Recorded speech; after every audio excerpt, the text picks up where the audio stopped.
네, 도다입니다. 차트를 보면서 기술적 분석을 하면서 이게 임펄스인지 ABC인지 구분을 하기가 어렵잖아요. 그런 것들에 대해서 조금 팁을 드리고자 영상을 찍게 됐습니다.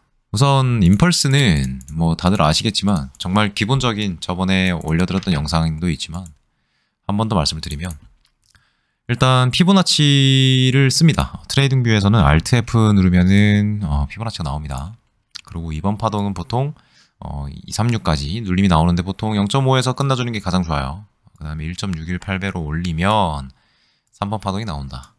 그 뒤에 이 3번 파동은 3번 파동에다 피부를 그어놓고 618배만큼 내려오는 게 4번 파동이다. 그죠? 여기서 만약에 지그재그가 나왔다. 그럼 여기서는 보통 삼수 이런 식으로 나오는 경우도 있습니다. 혹은 뭐 플랫이 나오거나 혹은 A, B, C, D, E가 나오는 경우가 있습니다. 요런 뭐 조정 얘기는 나중에 한 번 더 말씀을 드릴게요. 그리고 이 구간에서는 웬만하면 불규칙은 잘 안 나온다. 그러니까 뭐 이런 거 있죠. 웬만하면 잘 안 나온다. 4번은 3번에 618배만큼 올라간다. 자, 이렇게 하나 그어 놓을게요. 그러면 이 5번은 618배니까 1번과 크기가 똑같습니다. 근데 예를 들어서 3번이 좀 많이 올라갔다. 예를 들어서 피부를 딱 1.618배로 쟀는데 2.057 한 요 정도까지 올라간다 라고 했을 때 이 3번이 연장이 되었잖아요. 그럴 때는 이 3번에 618 그래서 고점이 여기까지도 나온다. 3번과 5번과 위치가 거의 비슷하다는 얘기죠. 3번이 연장이 되었으니까. 그래서 요 정도 구간이 오면 숏타겟을 해야 된다. 그리고 여기서 ABC를 보고 대응을 하면 되고 A 크기가 얼만큼 나올지는 모르지만 B파동은 보통 이 A파동에 382에서 618까지 나온다. 그리고 이 C파동은 강하기 때문에 1대1만큼 나오는 경우도 많지만 이럴 경우는 보통 ABC가 나오면 요럴 때 좀 지그재그가 예쁘게 나옵니다. A 그리고 B로 올라갈 때 그리고 여기도 C잖아요. C대는 조금 강하게 나온다. C가 좀 강하게 나오고 B도 마찬가지로 1대1로 나오는 경우가 많지만 내려올 때 C가 조금 더 강하게 나온다. 라고 했을 때 이 ABC는 B파에 대한 고점 대비 최대 1.236에서 382까지는 나온다. 이렇게 계산을 하시면 됩니다. 계산하시면 되고 임펄스와 이런 것들에 대한 거래량을 좀 말씀을 드리면 임펄스가 이렇게 올라갈 때 거래량이 발산을 하겠죠. 이전에 내려왔던 파동이 ABC일 거니까 여기서 거래량이 한번 튈 거고 이때 올라갈 때는 거래량이 없을 거고 그 다음 내려올 때 하나 둘 셋 넷 다섯이라고 쳤을 때 거래량이 이런 식으로 발생을 합니다. 자, 이럴 때 거래량이 여기서 가장 많이 튀는 구간이 어디냐면 하나 둘 세 번째 5개로 내려간다 쳤을 때 보통 5개로 내려오니까 이렇게 했을 때 거래량은 C파동과 E파동에서 가장 많은 거래량이 발생을 합니다. 그리고 B파동에서는 거래량이 없고요. D파동에서도 거래량이 없습니다. 그래서 세력들이 A, C, E 이 구간대에 매수를 하기 때문에 거래량이 굉장히 많이 발생을 한다. 그리고 가장 중요한 이제 넥라인은 A 저점에다가 체크를 해 놓으시면 됩니다. 자, 요 구간에서 또 이제 설명이 들어갈 건 뭐냐면 이 A 바닥 구간이 얼마나 중요하냐면 이 B파동에 대한 618이나 786 구간에 매물대가 존재를 하기 때문에 보통 여기에 매물대가 존재를 하거든요. 그래서 이 파동이 1번 파동이 웬만하면 그 786 구간 B파동의 786 구간까지 도달을 해주고 내려올 때 플랫형을 그리거나 삼수를 그리거나 A, B, C, D, E 이런 식으로 복합 지그재그가 나오면 여기서 개미들이 굉장히 많이 털립니다. 그리고 이 1번으로 올라올 때도 마찬가지로 보통 이렇게 임펄스로 예쁘게 올라와주면 좋겠지만 그렇지 않은 경우가 많습니다. 그리고 이런 식으로 올라와 버리면 매물대가 좀 어중간하게 쌓여요. 이렇게. 근데 이게 ABC로 올라와 주고 나서 여기서 5개 파동으로 내려가 버리면 추세의 반전이 일어납니다. 올라갔던 방향에서 삼각수렴이 나오면 다시 올라갈 가능성도 높아집니다. 삼수에 대해서 얘기를 좀 더 해보자면 이렇게 차트가 이렇게 쭉 올라가다가 5개로 올라갔다. 이게 A, B, C, D인 줄 알았는데 여기서 삼수가 나왔다. 웬만하면 추세 방향으로 한 번 더 갑니다. 그럼 우리가 여기서 이것은 A, B, C, D, E로 카운팅을 하려고 했었으나 여기서 삼수가 나왔으므로 한 번 더 반등이 나왔다라고 쳤을 때 이 파동에 A, B, C 이 삼수가 X일 가능성도 있습니다. A, B, C, X, A, B, C 했을 때 같은 크기로 가기 때문에 복합 지그재그구나. 그러면 이렇게 돼버리면 A, B, C가 나오고 나서 여기서 지그재그가 나오고 한 번 더 올라갔을 때 삼수가 나왔다면은 요것도 X고 요거는 B파인가 뭐 그런 식으로 계산을 또 할 수도 있기 때문에 굉장히 복잡해집니다. 뭔가 머리에서 뭔가 이제 과부하가 일어나거든요. 그래서 삼각수렴이 나올 때는 웬만하면 매매를 진행하다가 멈추고 추세 방향이 어디로 터지는가를 보고 대응을 하면 됩니다. 자, 예를 들어서 삼수가 나왔을 때 보통은 이렇게 삼수가 올라가는 중간에 나오면 한파동 상승하는 경우가 많은데 또 번외로 내려가는 경우도 있겠죠. 예. 자, 이럴 때는 어떤 식으로 카운팅을 해야 되냐? A, B, C에다가 B파에 C파로 카운팅하고 다시 반대 파동을 보는 겁니다.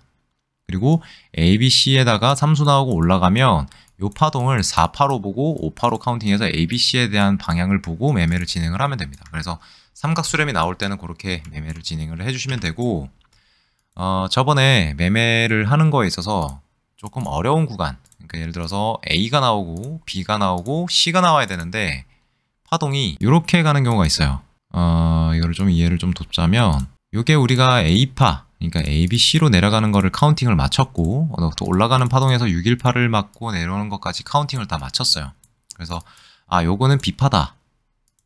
그러면 얘는 내려가야 된다 해서 C파동을 기다리고 있었는데 얘가 안 내려가. 파동이 계속 일로 가는 거예요. 자, 요럴 때 우리는 뭘 생각을 해야 되냐면 이전에 매물대가 어디 쌓였는가, 그리고 첫 번째 A 바닥, 그 다음에 C 바닥, 여기에 넥라인을 그어놓고 매물대 위치가 뭐 618이나 786에 쌓였다. 그럼 얘가 이 B파가 일단은 618에 저항이 나왔으니 최대 236까지 눌리면 봐야 된다.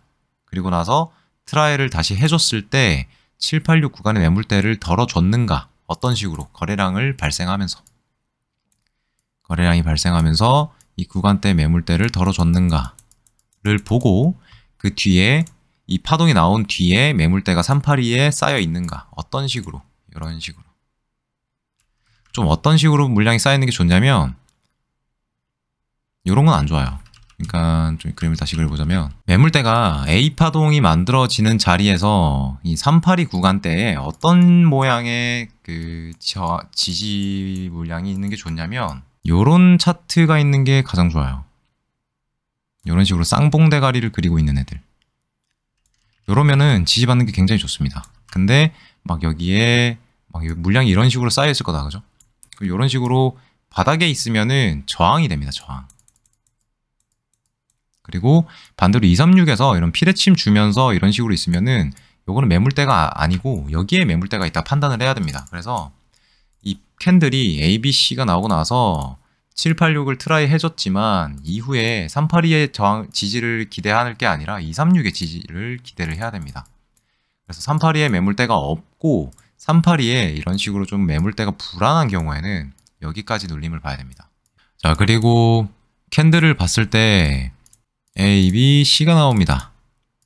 A는 저점에 대한 똑똑한 매수 세력, B는 바보들이 매수한 세력, C는 보통 개미죠. C는 진짜 똑똑한 저점 매수 세력. 보통 얘네랑 같은 세력이에요. 얘가 먼저 사고 보통 이제 그거라고 하죠. 정찰 때 이걸 먼저 사고 같은 크기로 빠졌을 때, 혹은 1.236이나 382까지 빠졌을 때 한 번 더 매수하면서 거래량이 발생하는 구간. 자, 이렇게 봤을 때 이 전체가 A일 수도 있어요. 그래서 B가 나오면 어떻게 돼요? 이렇게 되겠죠. 근데 얘네들은 이미 여기랑 여기서 매수를 했기 때문에 평단가가 여기쯤 됩니다. 그래서 어쨌든 손절은 할 수 있는 자리라는 거죠. 그래서 이 세력들이 A와 C에서 매수를 할 때 우리는 A 자리를 알 수는 없지만 A 자리를 알 수 있는 방법도 있어요. 좀 말로 설명드리긴 어려운데 소파동을 많이 보셔야 돼요. 여기가 A 바닥자리인지는 알 수가 없어요. 여기가 B가 나오고 나야 아 C구나, C가 나오고 나야 아 B구나 하는데, 이거를 늦게 알아도 상관이 없는 게 우리가 B 타겟을 못하고 C 타겟도 못했다고 쳤을 때 어쨌든 C가 보였다면 단기 반등을 하는데 A파를 기다리고 그 다음 B를 기다리고 C를 기다리면 자리는 온다는 거예요. 이때부터 우리 매매를 진행하면 돼요. 그래서 이게 A파로 카운팅을 했을 때 B파의 저점을 보고 C파동에 카운팅을 했을 때 정확하게 1대1 자리까지 떨어지는 자리를 기다렸다가, 저 같은 경우는 786에서부터는 매수를 숏을 진입을 하는 스타일이에요. 그래서 786에서 1.382까지의 숏을 물량을 쓱 담아보고 이후에 어디까지 매매를 진행을 하냐. 첫 번째는 786까지 반등이 나왔다 쳤을 때는 382에 무조건 1차 익절을 합니다. 그리고 내려갈 때 파동 카운팅을 하겠죠. 이게 A라고 쳤을 때 B, C로 볼 테니까. 그죠? 그리고 1대1로 내리면 C가 나올 테니까 강하게 내리면 1.382. 그래서 여기까지, 그러니까 물량을 받을 때도 마찬가지고 덜어낼 때도 마찬가지고, 저 같은 경우는 이렇게 ABC가 예쁘게 나온다 한들 웬만하면 타겟팅을 1대1 전인 786 구간에서부터 1.382까지 매수를 받는 편입니다. 그리고 이 파동에 대한 미세 파동을 또 보게 되면 이런 식으로 C바닥인 경우가 많고 거래량이 발생하는 구간들입니다. 그래서 이때는 대응을 좀 잘해야 되는 게 뭐냐면, 이 B파동, C파동이 나오고 나서 이게 A, B, C, D, E가 나올 수가 있어요. 자, 이럴 때는 어떻게 대응을 해야 되냐? B파동과 C파동이 1대1로 떨어졌다고 쳤을 때, 이렇게 떨어졌다 쳤을 때, B파동이 처음에 이게 ABC를 그려줄 때 382만큼 이제 올라갔다가 내려갔다. 그러면 이 2파동에서는 어떤 현상이 일어나면 웬만하면 618까지 반등이 나옵니다. 그래서 제가 예를 들어서 여기서 매수를 받았으면 평단가가 대충 요쯤 됩니다. 그죠? 그래서 딱 본절할 수 있는 자리가 온다는 거죠. 혹은 약손절할 수 있는 자리가 온다는 거죠. 그리고 얘를 본절을 하고 나서 우리는 뭘 기다려야 되냐면, 이 파동이 ABC로 다시 조정을 주는가, 그리고 전고전저의 236 자리를 지켜주는가를 보고 여기서 롱 타겟팅을 새로 진입합니다. 그래서 어디까지 상승을 보냐면, 일단은 ABCD로 하락이 나왔으니까 전고점 이상의 상승을 볼 수도 있겠지만, 안정적으로 매매를 하기 위해선 딱 봐도 여기 매물대 쌓여있죠. ABC도 있고 여기 B의 B파도 있고 D파도 있고, 그죠? 그리고 여기가 저점이니까 고점들을 체크를 잘해야 돼요. 여기가 고점, 여기가 고점, 그죠? 얘네들을 다 탈출을 시켜주기 위해서는 딱 박스로만 봐도 786과 618 사이의 매물대가 많이 존재한다는 걸 알 수가 있고, 이 C파동이 저점 C파동에 대한 바닥 거래량, 바닥자리이기 때문에 이 자리를 리테스팅 해줬다는 것 자체만으로, 그리고 ABC로 한 파동 올라왔다는 것만으로도 ABC 조정만 잘 나와준다면 D파동에 대한 고점 애들까지는 탈출을 시켜줄 거란 얘기예요. 그리고 전고전저의 618까지는 반등을 줄 거다. 그래서 이 파동까지 우리가 롱을 가지고 간 거를 들고 가다가, 이 파동에서는 매물대가 많고 거래량이 많이 발생을 한다라고 했을 때 어쨌든 얘네들이 한 번은 탈출을 해야 되기 때문에 눌림은 온다는 얘기예요. 눌림이 어디까지 오냐? 이 A, B, C로 봤을 때 A 고점까지는 눌림이 온다는 거예요. 이 구간이 어디냐? 대략 382와 236 구간입니다. 여기에 매물대가 많죠, 지금. 그림이 좀 더러워서 이해를 하실란가 모르겠는데, 여기 매물대가 많은 거를 지지를 받는지를 봅니다. 그리고 내려올 때 파동이 예쁘게 내려왔는가, 이것도 체크를 합니다. 계속 진행되는 걸 보셔야 돼요. 얘가 몇 개로 내려왔는지, 올라갈 때는 몇 개로 올라갔는지. 보통 B에서 이렇게 5개가 나왔다라고 하시는 분들이 있는데, 그럼 5, 5잖아요. 보통 교과서에 따르면은 335가 나오거나 535가 나와야 되는데, 이때 5, 5가 나오면 카운팅을 잘못한 겁니다. 웬만하면 이 A에 B가 나왔는데 1대1로 올리면 딱 이 자리가 나오거든요. 근데 이 A가 나오고 나서 B가 이렇게 올라가는 거를 이 뒷파동부터 계산을 다시 하면은 이렇게 ABC가 나옵니다. 그래서 이거를 A, B, C1, C2, C3 뭐 이런 식으로 카운팅을 하는 경우가 있습니다. 그래서 A, B, A, B, C 이렇게 카운팅을 해주면 돼요.